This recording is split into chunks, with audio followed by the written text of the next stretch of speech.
চাই সেলস চাই, সেলস কি মুখের মহা নাকি? সবাই তো আপনারা সেল চাই সেল চাই করেন, কিন্তু যে তার পিছনের ব্যাক হ্যান্ডের যে কাজটা কি সেটা তো আর আপনারা সবাই জানেন না। সেলসটা করতে গেলে দেখা যায় আপনারা একটা প্রোডাক্টের ছবি দেন, প্রোডাক্ট দেন, তারপরে হচ্ছে প্রোডাক্টের আরও ইত্যাদি ইত্যাদি ডিসক্রিপশনেও দেন। আর দামের জন্য বলেন কি ভাই ডিসক্রিপশানে ওই ইনবক্সে আসেন। এখন ইনবক্সে দাম শুনে সবাই ফালাই যায়। বাংলাদেশের যে মার্কেট দেখা যায়, বাংলাদেশের বর্তমানের যে প্রেক্ষাপটে 1,000 টাকার নিচে মানুষের একটু সামর্থ্য থাকে বা অনেকে কিনতে চায়।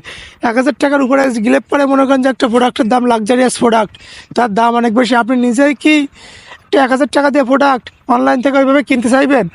আপনার একটা প্রোডাক্টের ছবি, ভিডিও বা যে কোনো কিছু একটা মানুষকে মিনিমাম 2-3 বার দেখাতে হবে। তারপরে যদি তার একটা আপনার উপর ভরসা আসে, দেন আপনি একটা সামনের দিকে ছেলের আশা করতে পারেন।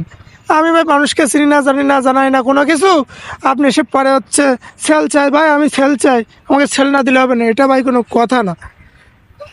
এতই যদি সেল গ্যারান্টি দেওয়া যায় তো তা মনে করেন যে দেশের সব বড় বড় হাই লেভেলের মার্কেটার বা ব্যবসায়ী যেত, কেউ এই ব্যবসায় আর কি লস খাইতো না। সেলস গ্যারান্টি দিতে পারলে ভাই আর আমরা এখানে থাকতাম না, আর আপনি আপনার জায়গায় থাকতেন না। আশা করি কিছুটা বুঝতে পেরেছেন। ধন্যবাদ।